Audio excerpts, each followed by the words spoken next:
Stuff paratha બધાના favourite હોય છે અને આ પરોઠા બનાવવા એ નિયમિતપણે શાકભાજી ખાવાની એક શ્રેષ્ઠ રીત છે. સાથે જો પરોઠા બનાવવામાં ઘઉંનો લોટ, ભરપૂર શાકભાજી, પનીર, ટોફુનો ઉપયોગ થાય ને તો પોષણનો ઉત્તમ સ્ત્રોત બની જાય છે. એટલે જ ઘણે ખરે અંશે પરોઠાને વન પોટ મીલની કેટેગરીમાં રાખી શકાય છે.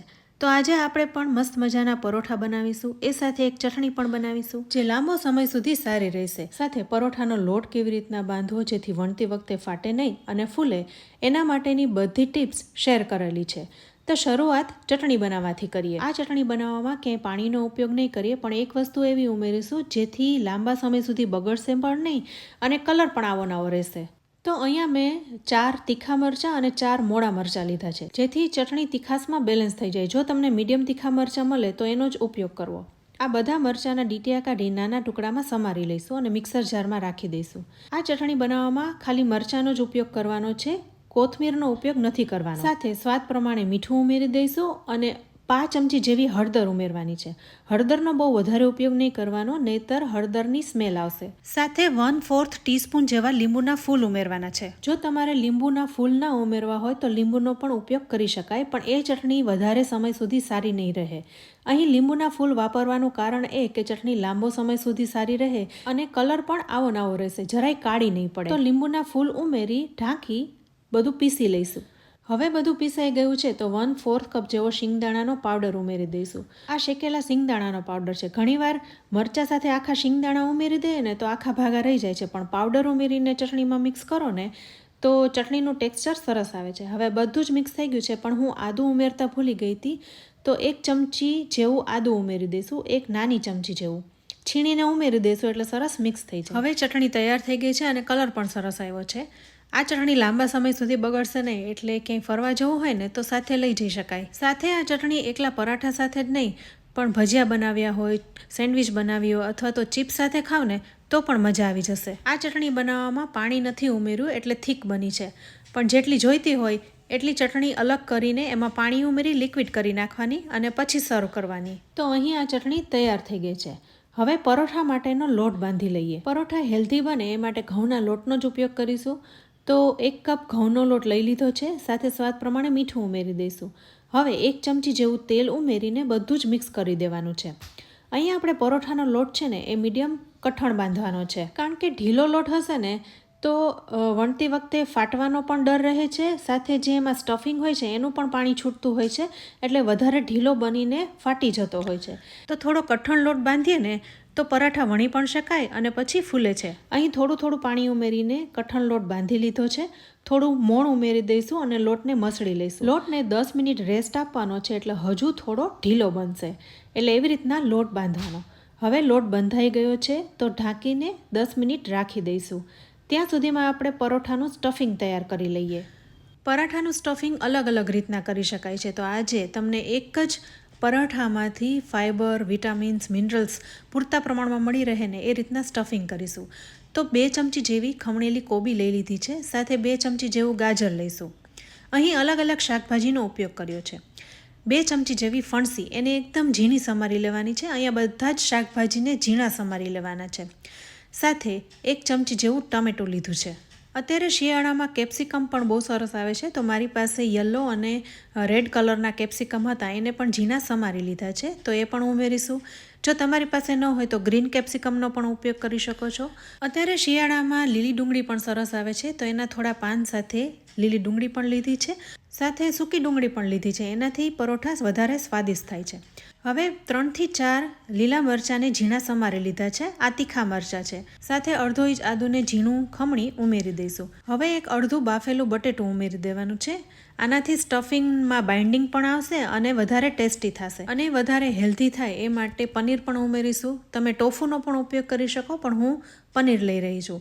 તો 50 ગ્રામ જેવું પનીર ઉમેરી દઈશું. આટલા સ્ટફિંગમાંથી જો તમે નાના પરાઠા બનાવો તો 4 જેવા થશે અને મોટા બનાવો તો 3 જેવા થશે. તો અહીંયા પનીરને છીણીને ઉમેરી દીધું છે. તમારે ચીઝ ઉમેરવું હોય ને તો પણ ઉમેરી શકાય. હવે મસાલા કરી લઈએ. તો સ્વાદ પ્રમાણે મીઠું ઉમેરી દઈશું. 1 નાની ચમચી લાલ મરચું પાવડર, તમારે અહીં ચીલી ફ્લેક્સ ઉમેરવા હોય તો ઉમેરી શકાય. સાથે 1 ચમચી શેકેલા જીરાનો પાવડર, અડધી નાની ચમચી સંચળ પાવડર, 1 ચમચી ગરમ મસાલો અને 1 ચમચી આમચૂર પાવડર ઉમેરવાનો છે. સાથે થોડા ક્રશ કરીને મરી પણ ઉમેરી દઈશું. મરીનો ક્યારેય પાવડર કરીને નહીં રાખવાનો, નહીંતર એની ફ્લેવર ઉડી જાય છે. તો જ્યારે કોઈ પણ વાનગીમાં ઉમેરવાના હોય ને ત્યારે ફ્રેશ ક્રશ કરીને જ ઉમેરવાના. હવે છેલ્લે કોથમીર પણ ઉમેરી દઈશું. તમારે જેટલી ઉમેરવી હોય એટલી ઉમેરી શકાય. તો સ્ટફિંગમાં બધું જ ઉમેરાઈ ગયું છે. હવે બસ મિક્સ જ કરી લેવાનું છે. આ સ્ટફિંગ બનાવીને રાખવાનું નહીં, તરત જ મિક્સ થઈ જાય એટલે આપણે પરોઠા બનાવવાનું ચાલુ કરીએ. લોટને અહીં 10 મિનિટનો રેસ્ટ અપાઈ ગયો છે, તો થોડો કૂણવીને લુવા બનાવી લઈએ. હું અહીં મોટી સાઇઝના પરોઠા બનાવી રહી છું, એટલે આટલા લોટમાંથી 3 લુવા બનાવીશ. વણવા માટે ઘઉંના લોટનો જ ઉપયોગ કરીશ અને શેકવા માટે બટરનો ઉપયોગ કરીશું. તમારે ઘીમાં અથવા તેલમાં બનાવવા હોય તો એમાં પણ બનાવી શકાય. હવે લુવાને ઘઉંના લોટથી કોટ કરીને વણી લઈશું. અહીંયા પરોઠું મોટું વણવાનું છે એટલે સ્ટફિંગ પણ વધારે જ લઈશું. તો નાનું પ્લેન પરાઠું વણાઈ ગયું છે. હવે આમાં સ્ટફિંગ મૂકીશું. સ્ટફિંગમાં વધારે લીલા શાકભાજી ઉમેર્યા છે, પણ સાથે બટેટું અને પનીર ઉમેર્યા છે ને એટલે બાઇન્ડિંગ સરસ આવી જશે. તો આવી રીતના સ્ટફિંગનો મોટો બોલ બનાવીને વચ્ચે રાખી દઈશું અને બોર્ડરથી પરોઠાને ઉપર લેતા જઈને ઓવરલેપ કરવાનું છે, જેથી બધી બાજુથી બોર્ડર આવી જાય અને ઉપરથી સીલ થઈ જાય. તો આવી રીતના બોર્ડરને ઓવરલેપ કરીને વચ્ચેથી ભેગું કરી લઈશું અને વધારાનો લોટ હોય એ કાઢી નાખીશું અને એકદમ સીલ કરી દઈશું, જેથી સ્ટફિંગ વણતી વખતે બહાર ન નીકળે. બસ આવી રીતના લુવાને પ્રેસ કરી દેવાનો છે. હવે વણવા માટે થોડો ઘઉંનો લોટ ઉપર છાંટીશું અને વણી લઈશું. રેસ્ટોરન્ટમાં કે લારીમાં જે પરાઠા મળતા હોય ને એમાં ઘઉં અને મેંદાનો મિક્સ હોય છે, પણ આજે વધારે હેલ્ધી બને એ માટે ઘઉંના લોટનો ઉપયોગ કર્યો છે. પણ તમારે બાજરા, જુવાર, મલ્ટીગ્રેન લોટનો ઉપયોગ કરીને બનાવવા હોય તો બનાવી શકાય. સાથે સ્ટફિંગમાં પણ મૂળા, પાલક, અલગ અલગ દાળ વગેરેનો ઉપયોગ કરીને બનાવી શકાય છે, જેથી વધારે પ્રોટીન મળી શકે. અહીંયા પરોઠાને બહુ જાડું પણ નથી વણવાનું અને બહુ પતલું પણ નથી કરવાનું. વણતા ઉપરનું લેયર છે એ તૂટી ન જાય એનું ખાસ ધ્યાન રાખવાનું. તો એકદમ હળવે હાથે પરોઠું તૈયાર થઈ ગયું છે. હવે તવી ઉપર થોડું માખણ લગાવીને પરોઠાને રાખી દઈશું. પરોઠા વધારે હેલ્ધી બનાવવા હોય ને તો માખણ કે ઘીનો ઓછો ઉપયોગ કરવાનો, પણ અહીં માખણનો ઉપયોગ વધારે કરીએ તો પરોઠા સ્વાદિષ્ટ બને છે. હવે બીજી સાઈડ માખણ લગાવીને પરોઠાની સાઈડ ચેન્જ કરી લઈશું, જેથી નીચેની સાઈડથી પણ પરોઠું સરસ શેકાઈ જાય. અહીં તમે જોઈ શકો છો ગેસની ફ્લેમ છે એ મીડિયમ ટુ હાઈ રાખી છે, જેથી પરોઠુંમાં સરસ ભાત પણ પડે અને સરસ રીતના શેકાઈ જાય. જ્યાં પણ કોરું લાગે ત્યાં માખણ લગાવી લેવું. પરોઠાને થોડું થોડું પ્રેસ કરીશું એટલે એની મેળ જ ફૂલી જશે. તો જુઓ, આખું પરોઠું ફૂલી ગયું છે. તો ફ્રેન્ડ્સ, જોયું ને, પરોઠું ક્યાંય ફાટ્યું પણ નથી અને એકદમ સરસ રીતના ફૂલી ગયું છે. હવે આ પરોઠું તૈયાર છે તો ડીશમાં લઈ લઈશું. આવી જ રીતના બીજા 2 પરોઠાને પણ તૈયાર કરી લેવાના છે. આ પરોઠામાં હું 4 કટ લગાવી લઈશ. ગરમ જ છે તો તમને એકવાર ખોલીને પણ દેખાડી દઉં. તો જુઓ, અંદરનું સ્ટફિંગ કેટલું સરસ રહ્યું છે. જોઈને જ ખાવાનું મન થઈ જાય છે ને. તો ફ્રેન્ડ્સ, બહારથી પણ સરસ ઘરે જ આ સ્ટફ પરોઠા તૈયાર કરી શકો છો.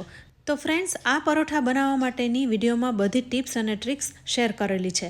આ રીતના બનાવશો ને તો તમારા પરોઠા એકદમ મસ્ત થશે. તો ફ્રેન્ડ્સ, આ પરોઠાને દહીં અને ચટણી સાથે સર્વ કર્યા છે. તો જો તમને આજની આ રેસીપી સારી લાગે ને તો વિડીયોને લાઇક અને શેર કરજો. તમે પણ આ રીતના બનાવજો અને તમને કેવા લાગ્યા એનું ફીડબેક અમને કમેન્ટ બોક્સમાં જરૂરથી આપજો. અમારી ચેનલને સબસ્ક્રાઈબ કરી લેજો, સાથે ફેસબુક અને ઇન્સ્ટા પેજને ફોલો કરી લેજો. તો ફરી મળીશું એક ઉપયોગી રેસીપી સાથે. ત્યાં સુધી આવજો.